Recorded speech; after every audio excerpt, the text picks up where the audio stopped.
Bonjour ou bonsoir à toi qui nous suis sur les réseaux sociaux, Nyote Télévision et maintenant sur Canal+, sur la chaîne 348. Bienvenue à Alpha Ministries dans notre émission Le Partage. Mon nom est Ariane Kisanga et comme tu le sais, j'aime la présence de Dieu. Alors, as-tu créé de l'espace pour Dieu? Est-ce que tu es prêt à te libérer jusque quelques instants pour entendre le Seigneur te parler? Tu n'as pas besoin de prendre beaucoup de temps et si tu crées de l'espace avec moi, notre programme ira juste au maximum pour 30 minutes. Est-ce que tu peux mettre tout de côté et te rendre disponible à entendre la voix de Dieu? Dans Jean 10, 27, la parole de Dieu nous dit « Mes brebis entendent ma voix, je les connais et elles me suivent. » Tu vas prier, tu vas dire au Seigneur « Seigneur, je me suis branché, Seigneur, je suis tombé sur cette vidéo, je veux suivre ce programme parce que je veux entendre ta voix. Je ne veux pas entendre la voix d'Ariane, je ne veux pas entendre la voix de l'invité d'aujourd'hui, mais je veux entendre ta voix, Seigneur. Dis au Seigneur, je suis ta brebis. Parle-moi, fais-moi comprendre des choses que j'ai besoin de comprendre pour ma situation. Demande au Saint-Esprit de te visiter, de te parler aujourd'hui à travers cette émission. Demande au Seigneur, rends-toi disponible. Seigneur, nous t'invitons. Saint-Esprit, nous t'invitons. Nous voulons t'entendre. Que ce ne soit pas des paroles qui sortent de ma bouche, que ce ne soit pas des paroles qui sortent de la bouche de l'invité, mais que ce soit des paroles qui proviennent directement de toi. C'est toi que nous voulons écouter aujourd'hui. Tu dis, mes brebis connaissent ma voix. Elles m'entendent parce qu'elles connaissent ma voix. Nous sommes tes brebis, Yahweh. Nous te connaissons et nous voulons t'entendre aujourd'hui. Parle-nous, Éternel. Parle-nous à travers ton serviteur. Parle-nous, Seigneur. Dans le nom puissant de Jésus, nous avons ainsi prié. Amen, amen, amen, amen. Alors, notre partage d'aujourd'hui a comme titre la succession sacerdotale et succession sacerdotale, appel ou héritage. Et comme invité, nous avons le pasteur Josué Malonda. Le pasteur Josué Malonda nous provient de l'Église de Dieu en Belgique. Il exerce à la Nouvelle-Jérusalem de Braine-le-Comte, en Belgique. Lui et sa femme Teresa Kisanga ont travaillé en tant que pasteur assistant au SHAPE International Christian Center, attaché à la base militaire américaine du SHAPE en Belgique. C'est en 2013 qu'il est consacré pasteur dans la Church of God. Il officiera premièrement comme pasteur assistant auprès de son père, le pasteur Edmond Malonda. Et en 2019, qui va prendre la direction de l'église La Nouvelle-Jérusalem de Braine-le-Comte. Le pasteur Josué est père de 3 enfants. Il travaille aussi dans la logistique pour une entreprise pharmaceutique. Il est surtout musicien. Et ensemble, aujourd'hui, nous allons partager sur ce thème de succession sacerdotale. Est-ce que c'est un appel ou est-ce un héritage? Bienvenue, pasteur Josué Malonda, sur Nyote Télévision avec l'émission Alpha Ministries. Merci beaucoup pour cette invitation. C'est un honneur, un privilège et à la fois un challenge pour moi. Et je remercie le Seigneur qui m'a mis en contact avec vous et je rends grâce à Dieu pour ce temps que nous allons passer dans sa présence. Amen. Alors, pasteur, on va directement passer aux questions. La première question est de savoir comment devrait se passer la succession au sacerdoce ou au leadership, ou même au ministère d'une église. Comment ça devrait se passer selon la Bible? Je pense que il faut d'abord retourner à la définition même du sacerdoce. Le sacerdoce, c'est l'œuvre de Dieu. Le sacerdoce, c'est le service de Dieu. Le sacerdoce, c'est cette autorité qu'on reçoit de Dieu pour le servir. Et je voudrais rapidement citer le passage qui est dans Apocalypse, le chapitre 1, le verset 6, qui dit... Le verset 5 nous dit « À celui qui nous aime, qui nous a délivrés de nos péchés par son sang et qui a fait de nous un royaume de sacrificateurs pour Dieu son Père, à lui soit la gloire et la puissance au siècle des siècles. » Donc, quand on parlait du sacerdoce, il y avait le sacerdoce royal qui devait recevoir l'onction pour servir Dieu et diriger les peuples, mais il y avait aussi le sacerdoce du sacrificateur. Donc le sacrificateur devait recevoir de Dieu aussi l'onction pour être l'intermédiaire entre Dieu et son peuple. Et c'est de cela que nous parlons quand nous voyons le sacerdoce. Et quand nous parlons aujourd'hui du sacerdoce, c'est le fait d'être serviteur de Dieu. Et il est vraiment important de se rendre compte que être serviteur de Dieu, ce n'est pas quelque chose qui doit s'auto-proclamer. Parce qu'aujourd'hui, il y a beaucoup de serviteurs de Dieu qui le sont parce qu'ils ont décidé. Mais c'est une onction qu'on reçoit et c'est quelque chose qui doit être perpétué. Donc c'est quelque chose qui est ordonné par des hommes et des femmes qui ont reçu déjà cette autorité de Dieu. Et c'est pour cela que nous parlons de succession, parce que ça part des patriarches vers la succession de ceux qui sont inférieurs. Et nous voyons cela que dans l'alliance que Dieu a fait avec Abraham, cette alliance s'est perpétuée dans Isaac, Jacob, et cette alliance est arrivée jusqu'à nous aujourd'hui. Et donc quand nous parlons du sacerdoce, aujourd'hui, nous pouvons dire que le sacerdoce, c'est le fait de servir Dieu. Et les serviteurs de Dieu principalement, c'est les pasteurs, mais je pense que chacun de nous aussi, dans sa sphère de service de Dieu, a un certain sacerdoce. Amen. Merci beaucoup, pasteur. Donc, le sacerdoce peut être royal, où il y a l'onction de Dieu pour servir Dieu, mais aussi diriger le peuple, comme ça peut aussi ça peut aussi veut dire les sacrificateurs, donc les personnes qui servent Dieu.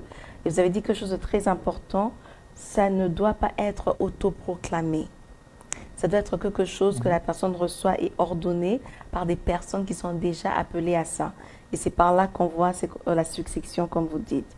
Donc, c'est vraiment l'œuvre de Dieu, le service de Dieu. Alors, cette tendance, là, vous avez juste parlé des pasteurs ou d'autres personnes qui sont déjà appelées, qui doivent maintenant ordonner d'autres personnes aussi. Mais il y a une nouvelle tendance qu'on voit où c'est beaucoup plus les fils biologiques qui sont en train d'accéder à la succession, que ce soit pour diriger un ministère, une église, mais une œuvre quelconque pour le Seigneur. On voit maintenant que c'est en train d'aller de père à fils biologique. Quelles sont vos impressions ou à quoi vous attribuez ça? Donc je suis vraiment mal placé pour répondre à cette question parce que moi-même je suis dans ce bateau-là et c'est pas très évident de faire un genre de plaidoyer parce que sinon je vais être l'avocat. Mais ce que je voudrais dire, il faut vraiment s'inspirer de la parole de Dieu parce que quand nous voyons dans la parole de Dieu, ce n'est pas parce que on a un lien de parenté, un lien filial avec un serviteur que nous ne pouvons pas exercer dans la succession. Si nous regardons dans la Bible nous parle des frères et des sœurs de Jésus déjà. Donc, et parmi les frères de Jésus, quand nous lisons la tradition chrétienne, il y a Jacques qui était frère de Jésus. On ne dit pas si c'était un frère direct ou c'était un cousin, donc nous n'allons pas rentrer dans ces discussions théologiques, mais c'est un des apôtres, c'est un des pères de l'Église, surtout dans l'Église de Jérusalem.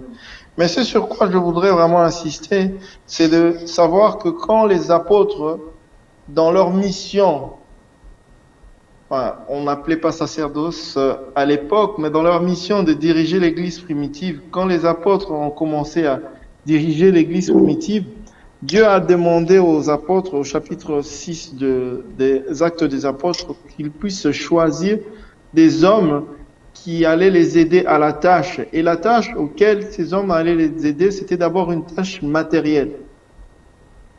Et on va les appeler les diacres parce que ce sont eux qui vont faire le service. Diaconos, c'est d'abord servir. Et parmi ces diacres que les apôtres vont choisir, nous avons Étienne qui va mourir en martyr, mais nous avons aussi Philippe qui sera un des pères de l'Église. Et quand nous lisons le livre des apôtres, des Actes des Apôtres, nous voyons que ces hommes qui étaient appelés à des tâches matérielles se sont vus confier des tâches spirituelles après. Et pour parler de père en fils ou de fils en père, quand nous allons dans Actes, le chapitre 29, je crois bien, Actes chapitre 26, on nous parle aussi des filles des filles de... Non, c'est le 21, je crois. Acte chapitre 21, le verset 9. On nous parle des filles de Philippe, qui elles aussi vont être des prophétesses. En quelque sorte, Philippe, le père, a été choisi en tant que diacre, mais ses filles, plus tard, vont être des prophétesses et elles vont servir Dieu. Et nous n'allons pas dire que cela doit être automatique, mais cela doit se prouver au travers le temps. Celui qui doit succéder doit trouver au travers du ministère, au travers de sa fidélité dans les petites choses. La Bible nous dit, si nous sommes fidèles dans les petites choses, Dieu va nous accorder les grandes choses. C'est dans cette fidélité que Dieu va confirmer le ministère et la succession de père en fils. Ok, merci pasteur. Donc si je comprends bien, juste pour faire un petit résumé, vous dites que la succession, en fait, que ce soit dans Actes des Apôtres, verset 6, verset 21, vous avez chapitre 6 et chapitre 21, vous dites que les apôtres ont demandé qu'on puisse choisir des hommes de bonne réputation, des hommes qui craignaient Dieu et tout, pour servir au diaconat. Vous avez dit que c'était un service matériel qui plus tard est devenu spirituel, parce que ces gens-là sont devenus des leaders dans des différentes églises. Et puis vous avez aussi parlé des filles de Philippe, qui plus tard, elles sont aussi devenues prophètes, comme leur père était diacre, ils sont devenus prophètes. Elles sont devenues prophètes après. Et vous dites que la parenté n'est pas une raison de ne pas succéder au sacerdoce, mais et que même Jacques, frère de Jésus, a pu le faire. Mais je veux vraiment savoir, mais la tendance alors est attribuée à quoi? Pourquoi tout ce qu'on voit aujourd'hui? Est-ce que c'est juste basé sur le fait que la parenté ne vous exclut pas à la succession, ou c'est basé vraiment sur quoi qu'on voit aujourd'hui beaucoup plus des pères laissés à leurs fils biologiques et pas d'autres personnes? Parce que les apôtres, eux, ils ont choisi des personnes au milieu d'eux qui sont devenus diacres et puis ont évolué. Mais maintenant, à quoi vraiment vous attribuez la tendance qu'on voit des fils biologiques? Quelle est la raison? Je pense qu'il y a d'abord cette pérennisation de pouvoir rendre le service qu'on fait à Dieu de manière continuelle. C'est-à-dire qu'aujourd'hui, c'est plus facile à un père de transmettre la vision à un fils. Bon. Je ne suis pas de cet avis ou je ne veux pas vraiment défendre cela, mais ce que je voudrais faire comprendre dans ce sens, c'est-à-dire que quand le fils biologique ou quand un fils spirituel a été proche de son père, qu'il soit biologique ou spirituel, il est plus facile de prendre cette mission. Quand nous lisons dans le livre d'un roi, le chapitre 1, le chapitre 2, nous voyons comment Élie a transmis la succession à Élisée. Élisée était celui qui était le plus proche d'Élie et malgré que les fils du prophète essayaient de le distraire, il est resté focalisé. Et je pense que dans cette transmission, c'est beaucoup plus simple à un père de transmettre à son fils parce que le fils a été là pendant tout le moment où le père était en train d'exercer ce ministère. Et la succession est beaucoup plus facile, la succession est beaucoup plus simple. Et la proximité avec le fils fait que c'est aussi un avantage de transmettre la vision au fils qui est beaucoup plus proche et qui comprend cette vision que de transmettre cela à quelqu'un qui est étranger. Et pour moi, en tout cas, je pourrais dire que c'est l'une je peux dire, de causes qui poussent à aller vers cette tendance. Ok, merci. Donc, c'est vraiment pour la continuité dans le service. Et vous avez dit qu'il est beaucoup plus facile de transmettre à une personne proche de vous, un fils qui a toujours été là, qu'apprendre à une autre personne. J'ai aimé ce que vous avez dit aussi, c'est que le service du fils doit être prouvé à travers le temps. Ce qui m'amène à ma troisième question, pasteur, c'est de savoir alors, est-ce que ces fils sont-ils préparés déjà dès le bas âge ou est-ce que c'est juste une occasion pour conserver, si on peut dire, l'entreprise familiale, le ministère, comme vous avez dit, la continuité du service? Je pense que le meilleur exemple que nous pouvons prendre, c'est pas un exemple d'un fils qui est devenu pasteur, mais je pense que nous pouvons prendre l'exemple de David. Parce que David, Ok. si nous voyons l'exemple de David, David a été roi, mais il n'était pas fils de roi. Et Dieu a permis que David puisse perpétuer cette lignée de roi jusqu'à Jésus-Christ qui va clôturer ces sacerdoces qui est à la fois royal et sacerdoce sacrificiel pour les sacrificateurs.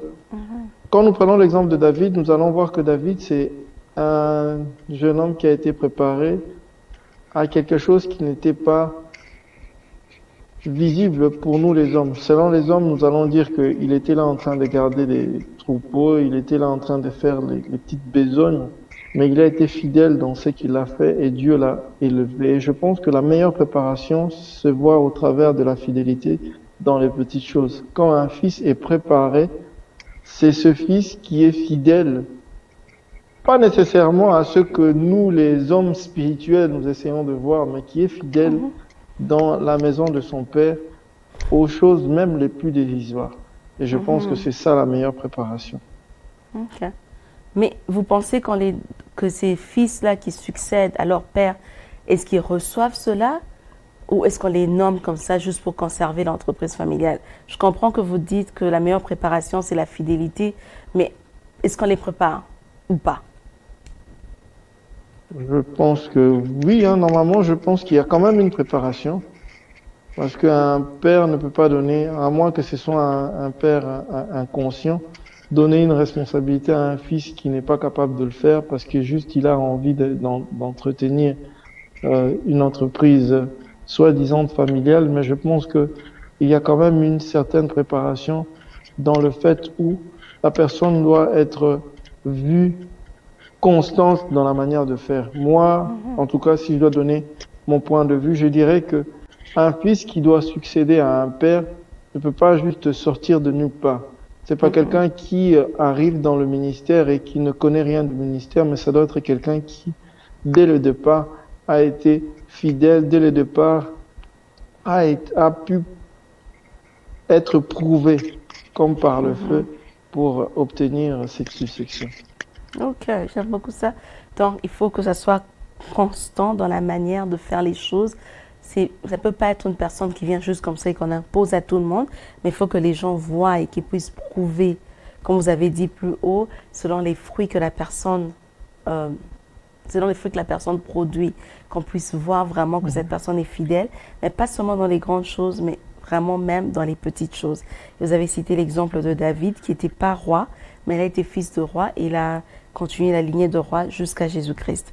Alors, pasteur Josué, on veut entendre alors quel est votre témoignage, parce que vous aussi, vous avez succédé de votre père à vous. Alors, quel est votre témoignage? Bon, moi, la succession, c'est une succession assez particulière parce que mon père est encore pasteur, il prêche encore, donc et je ne pourrais pas dire que j'ai vraiment succédé, c'est plutôt un travail, on est collaborateur, bien qu'il m'a donné plus de responsabilités que lui, et il travaille vraiment sous mes ordres. Mais mon témoignage est un témoignage assez particulier parce que j'ai commencé à exercer le ministère depuis le début des années 2000. Enfin, je crois que c'est vraiment en 2021. Et le ministère que j'ai exercé était d'abord un ministère dans la musique parce que je suis un musicien au départ.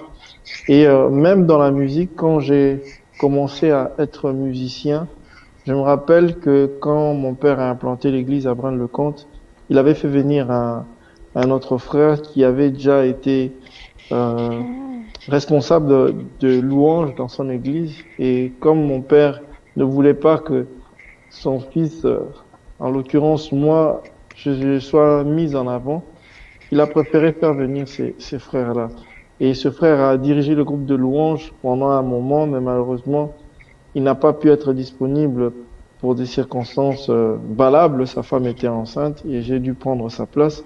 Mais déjà avant, parce que ça c'est l'église que mon père a implantée, mais la première église où mon père a travaillé avec nous en tant que ses enfants, c'était une église où il y avait 3 anciens et il y avait mon père qui était pasteur et parmi les anciens de l'église, il y en avait un qui dirigeait la louange. Mais cet ancien-là a trouvé en moi quelqu'un de valable et m'avait donné presque toute la responsabilité du groupe de louange. Donc, je peux dire que depuis des années 2020, j'ai toujours été dans la louange et j'ai fait la théologie. C'est en 2019 que j'ai finirai mon bachelier en théologie et en 2012 que j'ai eu mon master en théologie. Pardon, pasteur Josué, pardon. Je pense que les dates là deviennent un peu compliquées. Vous parlez de depuis les débuts des années 2000 ou 2020? 2000. Ah, 2000, ok. Parce que vous avez parlé de 2020, ok. 2000 et vous avez eu votre bachelor depuis 2000. En 2009, c'est ça? Et voilà. Ok. Et oui, ouais. Et comme on dit, personne n'est prophète chez soi. Donc c'est en 2011 que j'ai commencé à travailler en tant que pasteur avec l'Église internationale du CHEP, qui était une église pour les militaires américains à la base du CHEP, qui est une base ici en Belgique. Et c'est seulement en 2013 que je vais devenir pasteur à l'église et c'est en 2018-2019 que je vais prendre vraiment plus de responsabilités à l'église. C'est vraiment pour dire que au départ, j'étais pas prédisposé à cela, mais Dieu a permis qu'au travers des circonstances, au travers des temps, je vous épargne des détails parce qu'entre-temps, mon père a eu un AVC, mais Dieu a permis qu'au travers des circonstances, au travers de cette fidélité dans le ministère de la louange, dans le ministère parce que j'ai aussi été responsable de la jeunesse, que je puisse aujourd'hui devenir pasteur et que je puisse prendre la responsabilité de l'église avec mon père à mes côtés, évidemment. Donc voilà un peu mon témoignage. Merci, pasteur. Vos témoignages, c'est un peu comme David. Donc, c'est pas votre père qui vous a préparé à ça, mais Dieu a permis que vous ayez une préparation d'une autre manière. Donc, vous êtes passé par diriger le ministère de la louange, la jeunesse, et puis finalement, vous êtes pasteur de l'église à Bragne-le-Comte. Merci beaucoup. Alors, aujourd'hui, on a appris que la succession sacerdotale ne doit pas nécessairement être faite de père à fils. Mais s'il y a un fils qui a été fidèle dans ses petites tâches, s'il y a un fils qui a fait ses preuves, il n'y a aucune raison pour l'empêcher de prendre la place de son père ou de son oncle. Nous avons aussi entendu le témoignage du pasteur Josué que Dieu a tracé pour lui un autre chemin de formation qui l'a finalement emmené à succéder à son père. Merci beaucoup, pasteur Josué, d'avoir pris le temps de partager avec nous. Il y a sûrement quelqu'un qui nous suit et qui se pose aussi la question ou qui sent cet appel en lui et qui peut-être qui se bat contre lui de dire non, je ne veux pas succéder à mon père. Est-ce que vous pouvez faire ce soir une prière pour toutes ces personnes dans cette situation-là? Oui, évidemment, parce que cela a été mon cas et je crois que je suis le mieux placé pour le faire. Nous allons prier. Seigneur, nous venons te dire merci parce que tu es un Dieu fidèle. C'est toi qui appelles au service et Seigneur, à ceux qui se sont sentis incapables, Seigneur, à Moïse, Seigneur, à Jérémie, à Josué, Seigneur, à tous ces hommes, Seigneur, qui ne pouvaient pas faire selon leur force, Seigneur, toi tu leur as donné ta force. Merci Jésus parce qu'aujourd'hui tu voudrais que mon frère qui en ce moment peut-être se pose des questions, que tu l'investisses de ton esprit, Seigneur, pour que le sacerdoce auquel tu l'appelles, Seigneur, ne soit pas un sacerdoce fait de main d'homme, mais Seigneur, que ce soit le sacerdoce de Jésus-Christ qui est cette onction qui vient au travers du Saint-Esprit. Seigneur, fais taire tout ce qui est peur, fais taire tout ce qui est hésitation et aide-nous, Seigneur, à accomplir ta volonté. C'est dans le nom de Jésus que j'ai ainsi prié. Amen. Amen, amen. Avant de vous laisser partir aujourd'hui, Pasteur Josué, à Alpha Ministries, on dit crée de l'espace pour Dieu.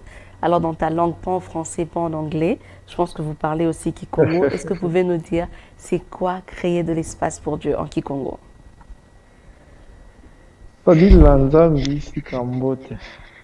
Nzila Nzambi Esika ya Mbote. Sadila Nzambi. Ah, Nzila. Sadila Nzambi.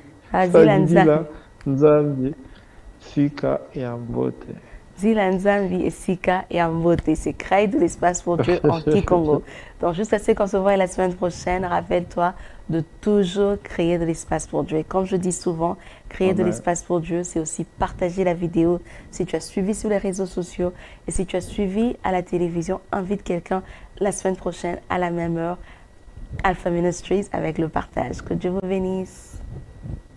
Merci. Au revoir.